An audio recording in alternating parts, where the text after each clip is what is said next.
बंधुओं को धन्यवाद देता हूं, आभार प्रकट करता हूं। आज अनुपूरक बजट में हमारे दल की तरफ से वक्तव्य दिया गया।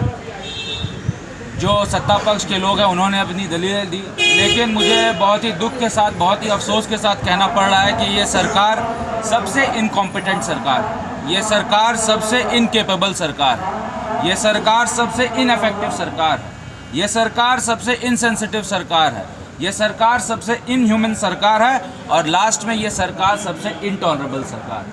और ये इनटॉलरेबल इसलिए है क्योंकि जानबूझ के ये सरकार गलतियां कर रही है। आज युवा सड़क पर हैं। आप देखिए कि नई नियोजन नीति नियमावली रद्द हो गई।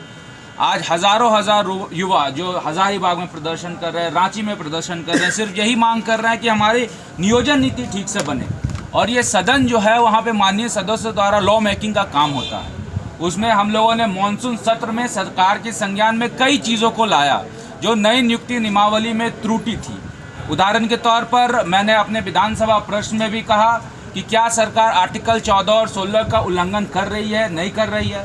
सरकार का जवाब आया और जब सरकार का जवाब सदन के अंदर आता है तो इसका मतलब यह ऑफिशियल जवाब होता है।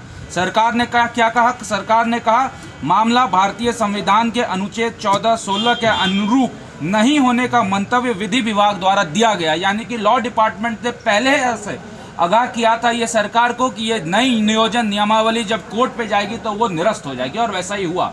सरकार ने आगे क्या कहा? सरकार ने आगे कहा कि विद्वान महाधिवक्ता के विधिक परामर्श के बाद हम लोगों ने नई नियोजन नियमावली को पारित किया।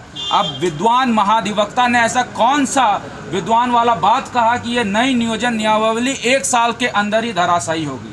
इसका ये परिणाम निकला कि आज युवा सड़क पर हैं, सारी नियुक्तियां रद्द हो गई है। वहीं आप देखिए कि ये सरकार 1932 के खतियान के नाम पर या ओबीसी के नाम पर सिर्फ और सिर्फ राजनीति कर रही है। 1932 का खतियान पूरे प्रदेश में लागू हुआ नहीं है।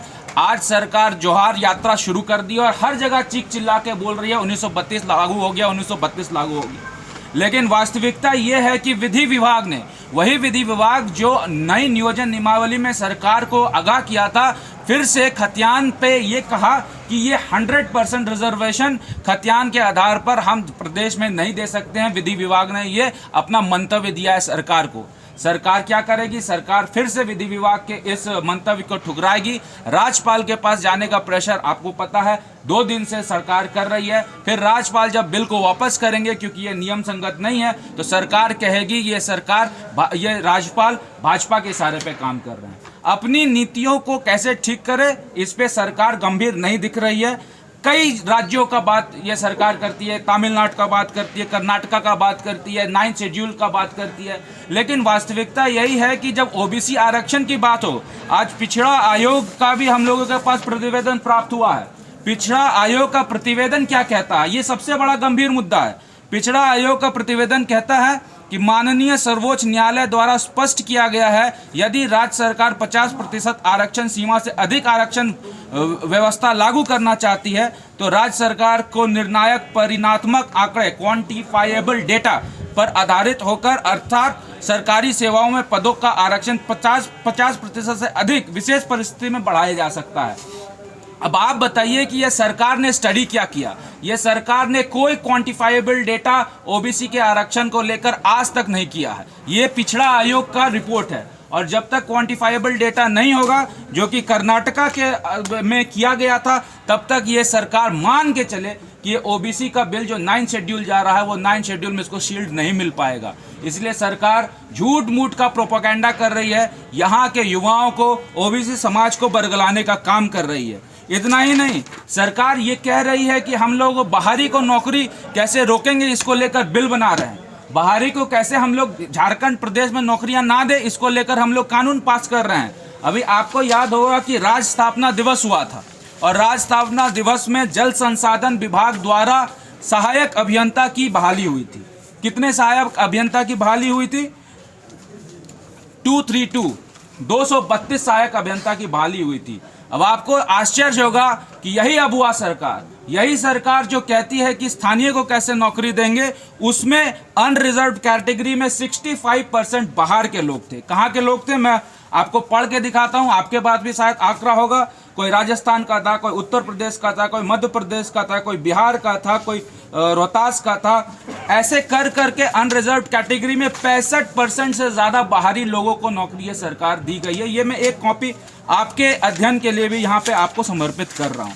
तो सरकार कहती कुछ और है, करती कुछ और है, और इन सब चीज़ को आंकड़ों के आधार पर हम लोग बात कर रहे हैं। कोई हम लोग सुपरफिशियल राजनीतिक भाषण नहीं दे रहे हैं। ये पिछड़ा आयोग का जब प्रतिवेदन आया है तो इसका मतलब सरकार के पास क्वांटिफाइबल डेटा कहाँ है। जल संसाधन विभाग का आंकड़ा आया है तो सरकार किस स्थिति पे बोल रही है कि बाहरी को नौकरी हम लोग देने से रोक रहे हैं।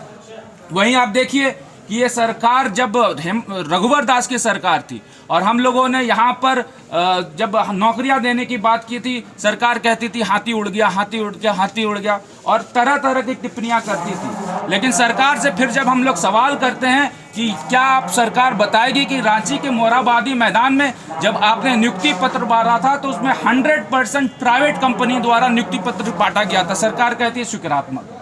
इसका यह मतलब है सरकार हमारी नीतियों को गलत करती है और खुद वही गलतियां करती है। उसके बाद सरकार से मैंने पूछा कि सबकी वेतन का एवरेज कितना था, 10,000 से कम था और बाहर के राज्यों में सबको भेजा गया, सरकार कहती है स्वीकारात्मक है।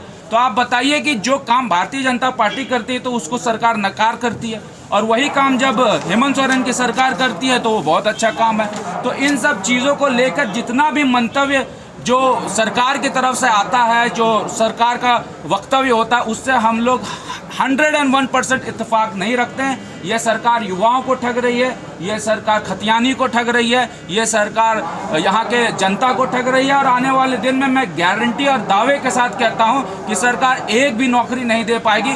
सरकार सिर्फ और सिर्फ उलझुल तरीके से 2 साल और अपना पास कर देगी। जैसा भानु प्रताप शाही जी ने कहा कि जब ईडी का डंडा चला तो आपको याद आया 1932 का खतियान, ओबीसी का खतियान। ये सिर्फ और सिर्फ प्रोपेगेंडा है, राजनीतिक स्टंट है, इससे ज़्यादा और कुछ नहीं।